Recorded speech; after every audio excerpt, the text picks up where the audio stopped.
여러분 안녕하세요.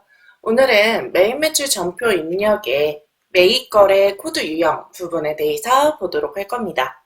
자, 화면 보면서 설명드리도록 할게요. 화면 보시면요. 매입 거래에 대한 유형들이 쭉 나와 있는데요. 대부분 유형은 우리 앞에서 보셨던 매출 거래 부분과 비슷합니다. 매출 거래에서는 우리가 판매자였다면 이제는 우리가 매입자의 입장이 되어서 이 코드를 활용하시게 되는 거죠. 자, 첫 번째 51번 과세 부분부터 보실게요. 자, 51번 과세는요. 과세 매입 부분으로 앞에서 보신 매출 쪽에 있는 과세 매출은 세금 계산서를 발급하는 거였다면 이번에는 우리가 세금 계산서를 수취하는 경우를 말합니다. 그 중에서도 일반 과세 매입에 부가세가 있는 세금 계산서를 수취한 경우를 51번 과세로 사용하시는 겁니다. 자, 그리고 두 번째 영세. 영세도 매출 부분에 있던 영세의 반대라고 생각하시면 돼요. 자, 매출 부분에 있던 영세는 내국신용장 구매 확인서에 의해서 우리가 세금계산서를 발급해주는 경우였다면 지금은 내국신용장 구매 확인서에 의한 거래에서 우리가 세금계산서를 수취하는 경우를 말합니다. 자, 세 번째, 면세. 면세 부분은요, 계산서를 수취하는 경우인데 이 계산서를 수취하는 경우에는 이 매출일 때는 면세사업자만 우리가 계산서 발급이 가능했잖아요. 근데 계산서 수취는 면세사업자 관계없이 모두 다 면세 품목을 매입하면 수취가 가능합니다. 그래서 53번 면세는 면세 품목 중에 계산서를 수취한 경우만 사용한다 라고 보시면 되겠습니다. 자, 다음 54번 불공이 있는데요. 이 불공제 매입입니다.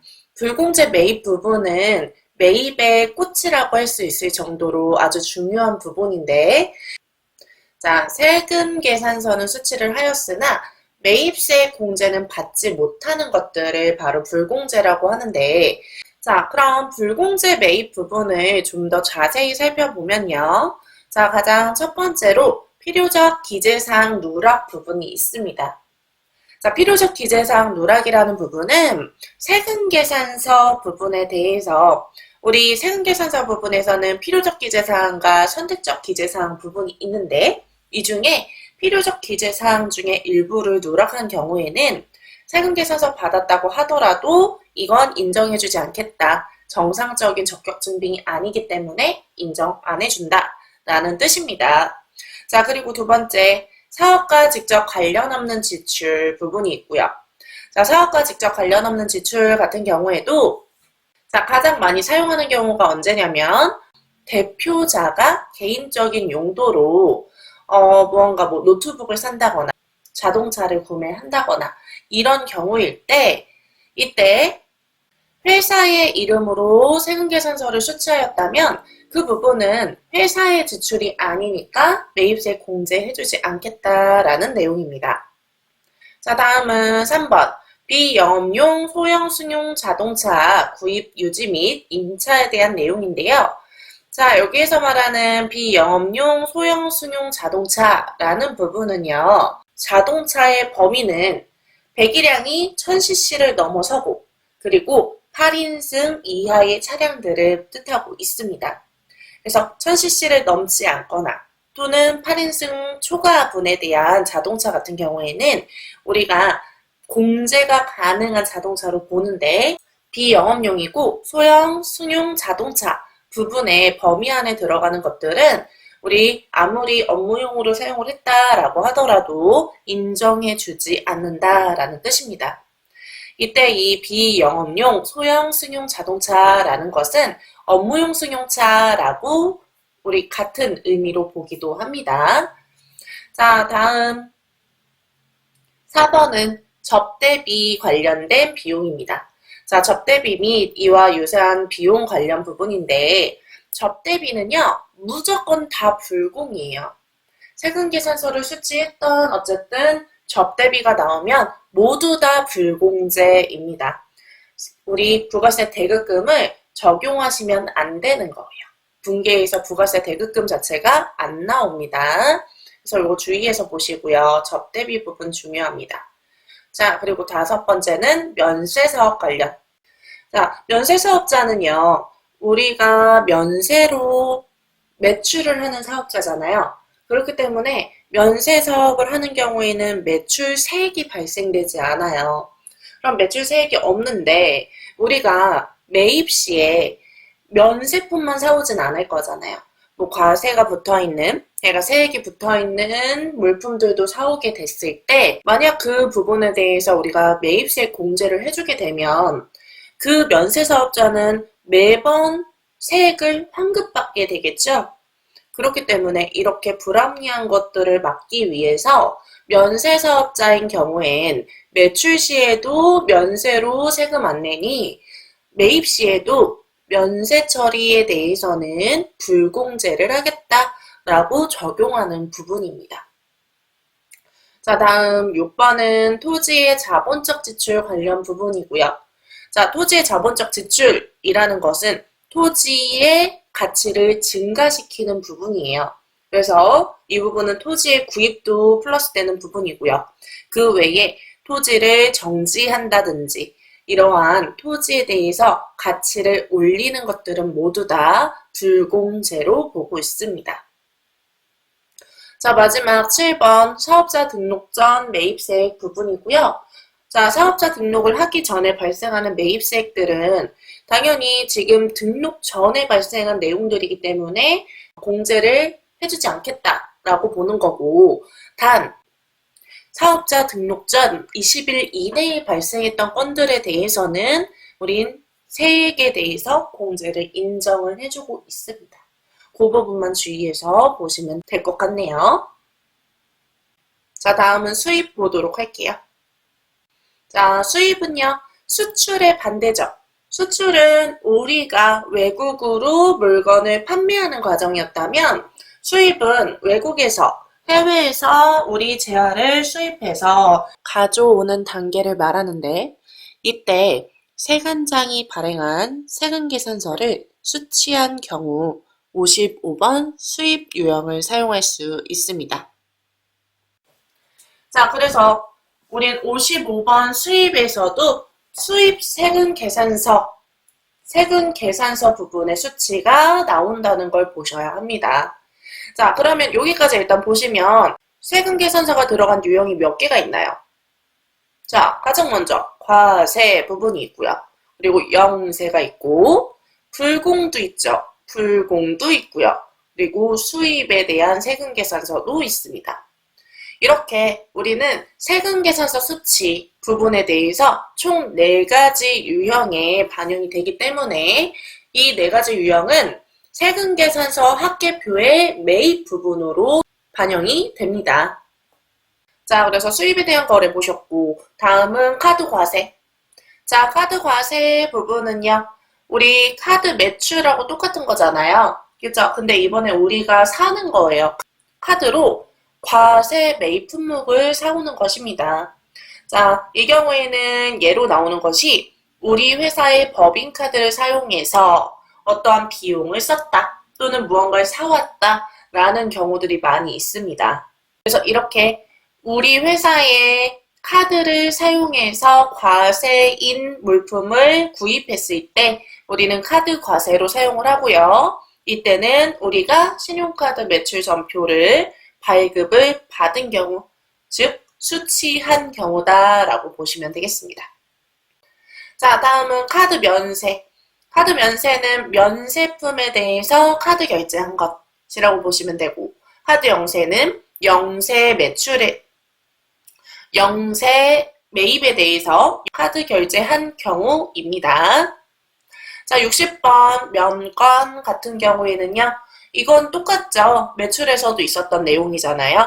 면세 중에 건별.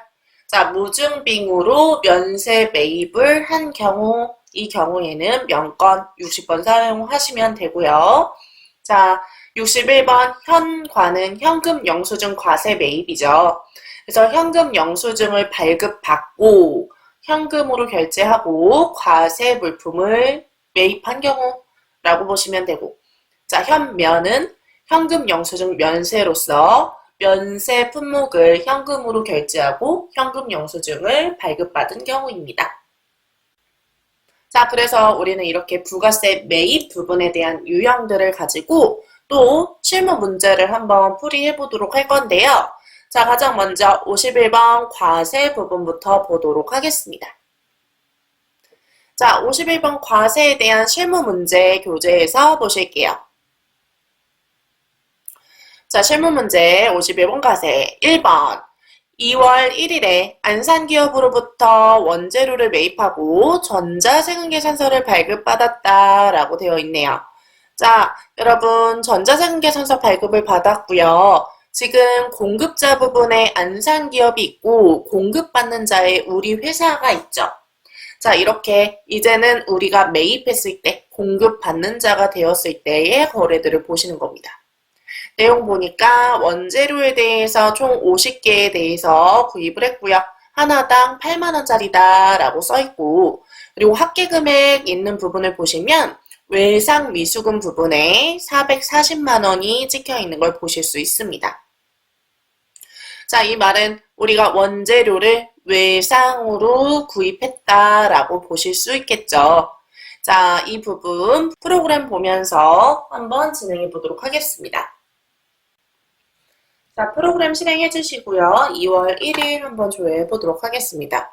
자, 2월 1일에 일단은 우리 전자세금계산서 발급 받았고요. 부가세 붙어있는 원재료 사왔으니까 51번 과세로 넣어주시고, 자, 원재료에 대한 수량 단가 정보가 있으니 품목의 원재료 넣으시고 수량 단가 넣어 볼게요. 공급처는 안산기업. 자, 전자세금계산서니까 1번 처리하시고, 분계는 지금 외상으로 사왔죠? 2번으로 처리해 주시면 되겠습니다. 자, 2번으로 처리하니까 자동으로 원재료가 차변에 나오는 걸 확인하실 수 있어요. 자, 다음 2번 문제도 보도록 할게요. 자, 2번 문제 보시면 2월 2일 희망약품으로부터 원재료 1,000만원, 자, 부가세 별도로 해서 매입을 하고 부가세가 붙어있는 원재료를 매입했네요. 일단은 과세에 이를 거다라고 예상을 하시면 돼요. 자, 매입을 하고 전자세금계산서를 발급받았다. 과세 맞죠? 자, 동권에 대해서 1월 15일에 지급한 계약금을 제외한 잔액은 외상으로 하였다. 자, 일단 과세로 매입한 건에 대한 문제이고요. 여기에서 이제 특이한 점은 우리 1번 문제랑 다른 점은 지금 돈을 받은 형태가 다르죠. 우리 대금을 수금한 형태가 달라요. 자, 동권에 대해서 1월 15일에 지급한 계약금이 있대요. 우리가 지급한 계약금, 어떤 계정 사용하셔야 되죠? 선급금이라는 계정 사용하셔야 되는 거죠. 자, 그래서 선급금이라는 계정으로 되어 있는 우리 먼저 입력한 전표를 먼저 확인하셔야 합니다. 자, 전표에 대한 확인은 우리가 전표 입력에서도 보실 수 있지만 이번에는 원장에서 한번 보도록 할게요.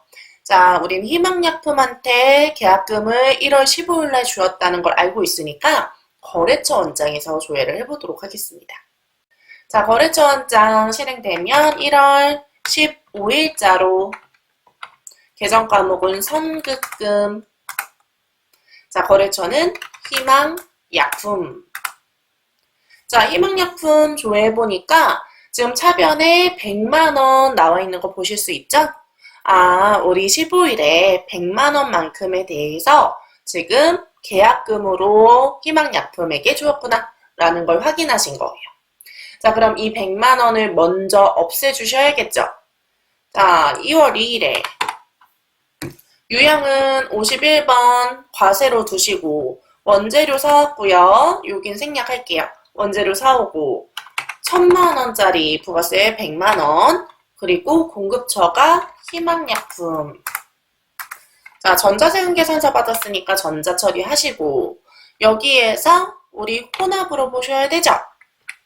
자, 혼합으로 하셔서 대변에 우리 먼저 줬던 선급금, 이제 더 이상 계약금 아니라 우리 잔금이다 라고 처리해 주시고, 그리고 나머지는 외상으로 처리했다, 외상으로 하였다 라고 했으니까 외상 매입금을 넣어 주셔야 합니다.